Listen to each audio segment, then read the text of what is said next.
সবটাই আউটডোর না? হ্যাঁ, এগুলো কতক্ষণ লাগে একটা ছবিটা নামাতে? কোনোটা 2 দিন লেগে গেছে, কোনোটা 2-3 দিন লেগে গেছে। 2-3 দিন লেগে গেছে, তার লেবার তো সাংঘাতিক, হ্যাঁ, তাই না? হ্যাঁ। ঠিক আছে।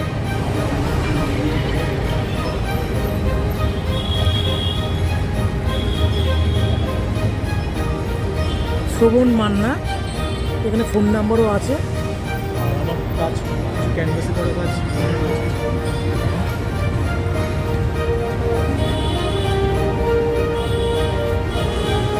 এটার দাম কিরকম করেছে বাবু? 2000 টাকা। এটা 2000 টাকা। এটা পুরো পেন্সিলের উপরে না? হ্যাঁ, এটা পেন্সিল স্কেচ। পুরো অভিব্যক্তিটা পুরো উঠে ধরে দিচ্ছে, সুন্দর অভিব্যক্তিটা হয়েছে।